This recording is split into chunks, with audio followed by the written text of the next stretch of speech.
உங்களுக்கு நான் இன்னைக்கு ஒரு முக்கியமான உண்மை, முக்கியமான ஒரு உண்மையை நான் சொல்லி தர போகிறேன். நல்லா கேட்டுக்கிடுங்க. நிறைய பேர் என்ன நினச்சிட்டு இருக்காங்க அப்படின்னா, என்ன நினச்சிட்டு இருக்காங்க தெரியுமா? நிறைய பேர் மூணு நேரமும் வீட்டில் சாப்பிட்ட உடனே இப்படி 3 நேரமும் ஹோட்டலில் சாப்பிடாம 3 நேரமும் வீட்டில் சாப்பிட்ட உடனே இந்த வெயிட்டு குறையும் நினச்சிட்டு இருக்காங்க. 3 நேரமும் வீட்டில் சாப்பிட்டா வெயிட்டு குறையும் நினச்சிட்டு இருக்காங்க. அது நடக்காது, அது பண்ணவே முடியாது. நல்லா சொல்கிறேன், எல்லாம் கேட்டுடுங்க. நீங்கள் என்ன உணவு வேணாலும் சாப்பிடுங்க. எப்படி? நீங்கள் என்ன உணவு வேணாலும் சாப்பிடுங்க. 3 நேரம் வீட்டிலே சாப்பிடுங்க. 3 நேரம் உங்கள் வீட்டில் சமைச்ச உணவே சாப்பிடுங்க. என்ன உணவு வேணாலும் சாப்பிடுங்க. வெந்தயம் சாப்பிடுங்க, கரிஞ்சீரகம் சாப்பிடுங்க, கருவேப்பிலை சாப்பிடுங்க, இஞ்சி சாப்பிடுங்க, பூண்டு சாப்பிடுங்க. வேற என்ன? கருப்பு அரிசி சாப்பிடுங்க, சம்பா அரிசி சாப்பிடுங்க, நல்ல கோதுமை சாப்பிடுங்க. வேற என்ன இருக்கு? எலுமிச்சம்பழம் ஜூஸ் சாப்பிடுங்க. வேற என்ன எல்லாம் பண்ணுறாங்க? டெய்லி காலையில் சாயங்காலமும் ஜிம்மில் ஓடிட்டு இருக்காங்க. ஓடுங்க. நல்ல காய்கறிகள் சாப்பிடுங்க, நல்ல சுத்தமான காய்கறிகள் சாப்பிடுங்க, நல்ல நல்ல நல்ல சத்தான பழங்கள் சாப்பிடுங்க.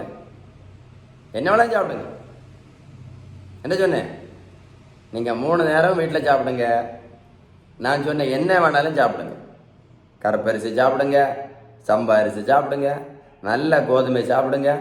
சிறுதானியங்கள், நல்ல சிறுதானியங்கள் சாப்பிடுங்க. நல்ல சிறுதானியங்கள், கேழ்வரகு, கம்பு, அப்படி நிறைய சிறுதானியங்கள் இருக்குல்ல, எல்லா சிறுதானியங்களும் சாப்பிடுங்க. நல்ல காய்கறிகள், சுத்தமான காய்கறிகள் டெய்லி சாப்பிடுங்க.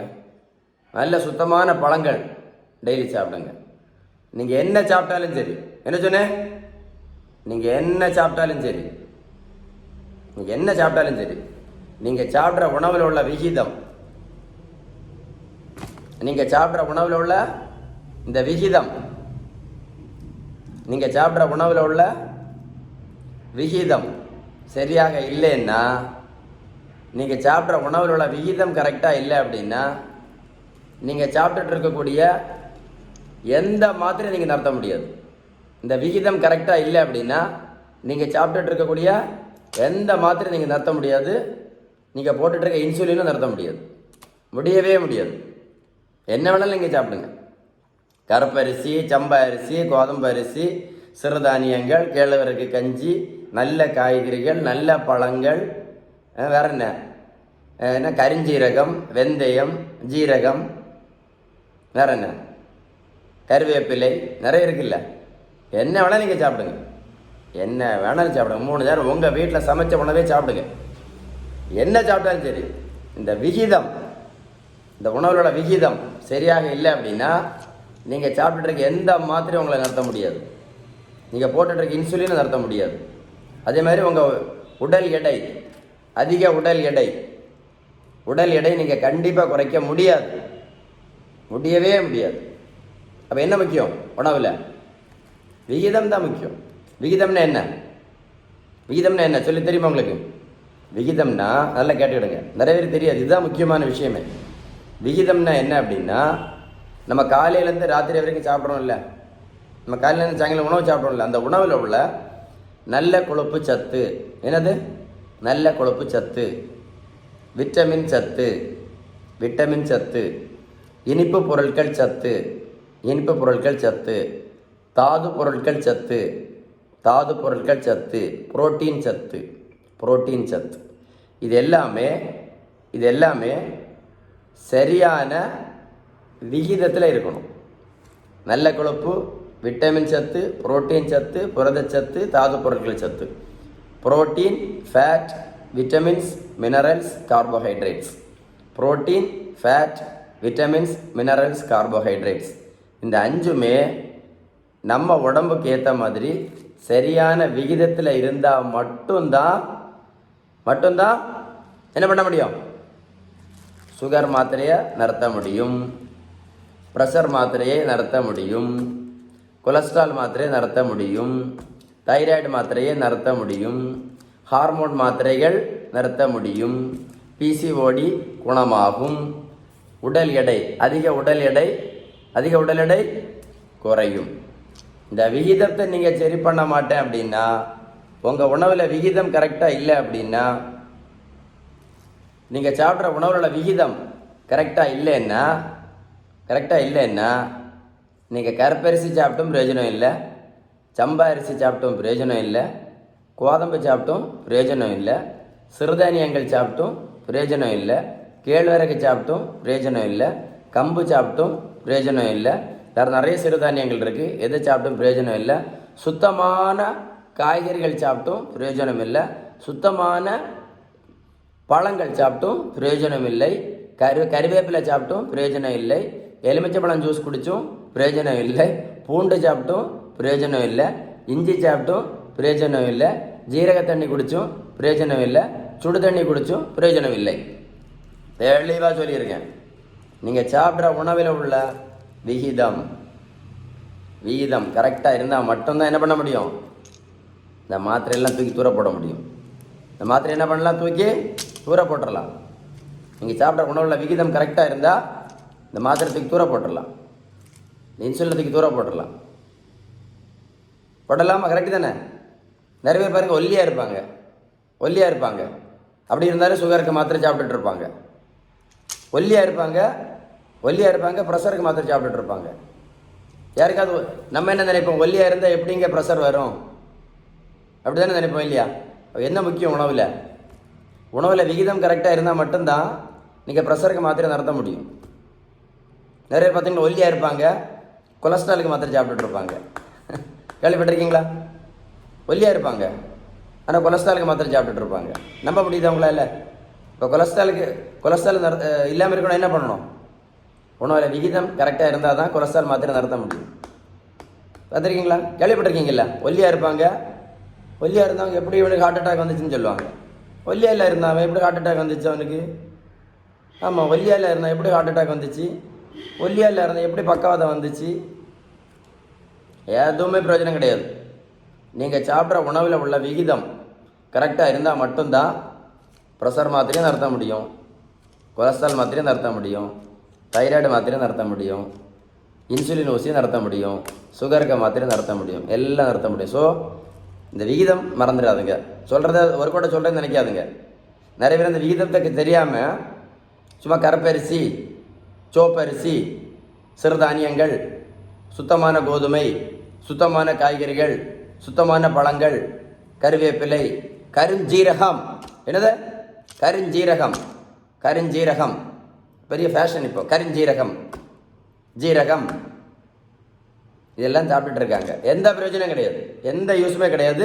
நீங்கள் எந்த மாத்திரையும் நடத்த முடியாது, நீங்கள் எந்த இன்சுலின் நடத்த முடியாது, உங்களால் வெயிட் குறைக்கவும் முடியாது, வாய்ப்பே கிடையாது. நீங்கள் சாப்பிட்ற உணவில் உள்ள விகிதம் கரெக்டாக இருந்தால் மட்டும்தான் எல்லா மாத்திரையும் தூர போடலாம், இன்சுலின் தூர போடலாம், வெயிட்டை குறைக்கலாம். போதுமா? மைண்டில் கண்டிப்பாக அதை தான் வச்சுட்டே இருக்கேன். விகிதம் கரெக்டாக சொல்லி வந்திருக்கேன். சரியா?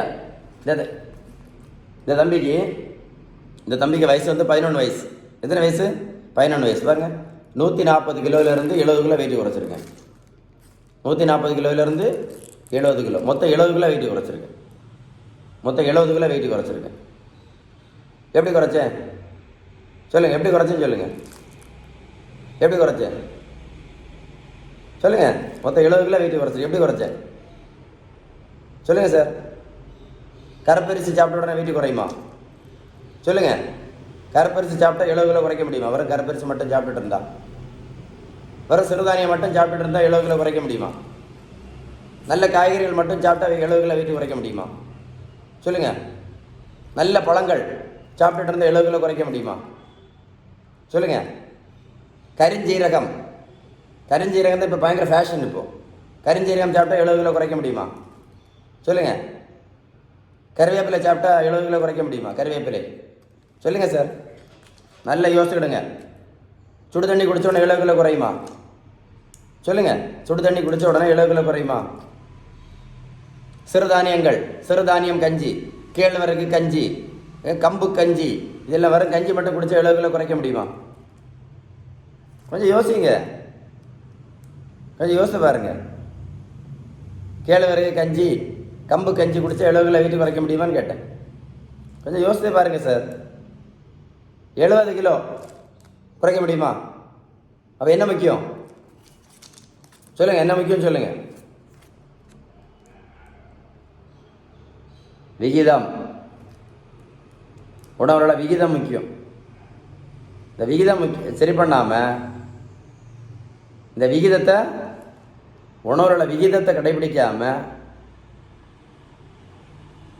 ஒன்றும் பண்ண முடியாது, ஒன்றுமே பண்ண முடியாது. யோசித்து பார்த்தீங்களா?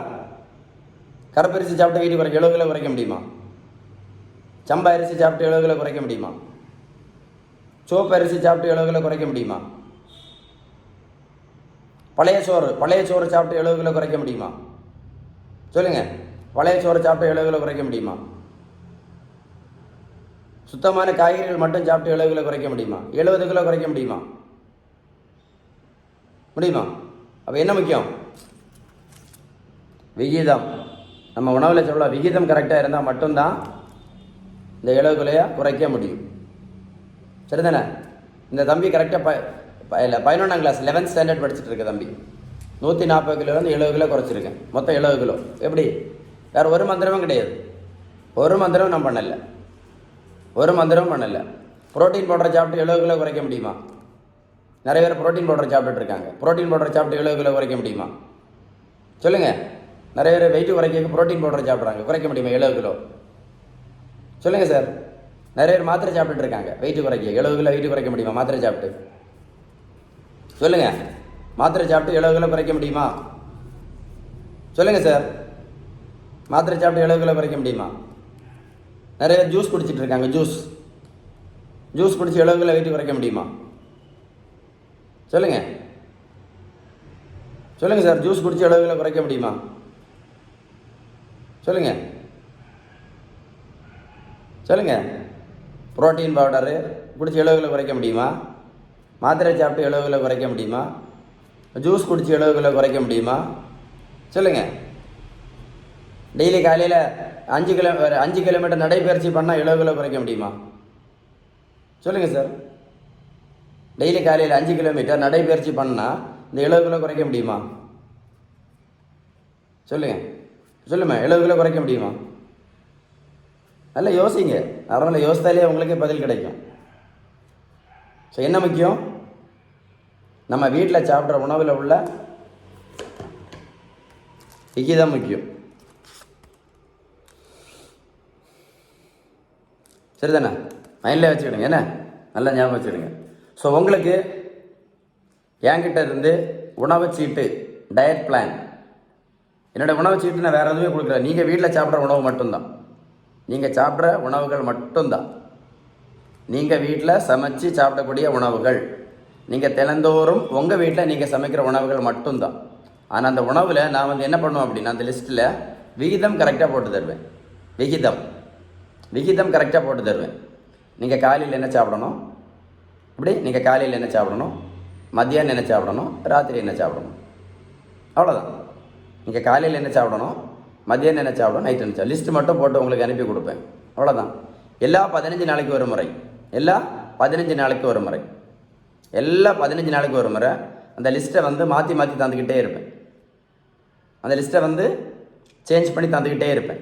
எல்லா 15 நாளைக்கு ஒரு முறை நான் முதல்ல தந்த லிஸ்ட்டு, காலையில் நீங்கள் என்ன சாப்பிடணும், மத்தியானம் என்ன சாப்பிடணும், நைட் என்ன சாப்பிடணும், அந்த உணவு சீட்டை எல்லா 15 நாளைக்கு ஒரு முறை, எல்லா 15 நாளைக்கு ஒரு முறை உங்களுக்கு நான் மாற்றி மாற்றி தந்துக்கிட்டே இருப்பேன். கடைசியில் உங்கள் வெயிட் நார்மல் ஆன பிறகு, உடல் எடை நார்மல் ஆன பிறகு, வெயிட்டு கூடாமல்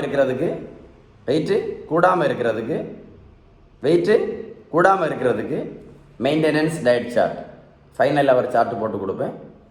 அந்த டைமில் என்ன பண்ணிடலாம், அதுக்கடையில் சுகர் மாத்திரை நிறுத்திடலாம், ப்ரெஷர் மாத்திரை நிறுத்தலாம், கொலஸ்ட்ரால் மாத்திரை நிறுத்தலாம், இன்சுலினை நிறுத்திடலாம், எல்லாமே நிறுத்திடலாம். வாழ்க்கை ரொம்ப சந்தோஷமாக இருக்கும். உங்களுக்கு என்கிட்ட அந்த டயட் பிளான் வேணும் அப்படின்னா என்னுடைய நம்பர் 9443487004. இந்த நம்பருக்கு நீங்கள் கூப்பிட்டு பேசுங்க. சரியா? 9434387004 கூப்பிட்டு பேசுங்க. உங்களுக்கு நான் உணவு சீட்டு வேணும் அப்படின்னா கூப்பிடுங்க, உணவு சீட்டு தர்றேன். நீங்கள் இதை கரெக்டாக ஃபாலோ பண்ணாலே போதும். இந்த வீடியோவை நீங்கள் ஒரு முறை கூட போட்டு கேளுங்க, ஒரு முறை இல்லை 2 தடவை கூட கேளுங்க. கேட்டிங்கன்னா உங்களுக்கு கரெக்டாக புரியும். ஒல்லியாக இருக்கவங்க ஏன் சுகர் மாத்திரை தின்னுட்டு இருக்கான்? யோசித்து பார்த்தீங்களா? ஒல்லியாக இருக்கவனுக்கு ஏன் ப்ரெஷர் நோய் வருது? ஒல்லியாக இருக்கவனுக்கு ஏன் ப்ரெஷர் நோய் வருது? வரக்கூடாது இல்லை? ஒல்லியாக இருக்கவங்களுக்கு கொலஸ்ட்ரால் நிறைய மாத்திரை சாப்பிட்டுட்டு இருக்காங்க, கொலஸ்ட்ரால் இருக்கக்கூடாது இல்லை? ஏன்? சுத்த சைவம். எப்படி? சுத்த சைவம் சாப்பிட்டு இருக்காங்களே நிறைய பேர் கொலஸ்ட்ரால் மாத்திரை சாப்பிட்டுட்டு இருக்காங்க.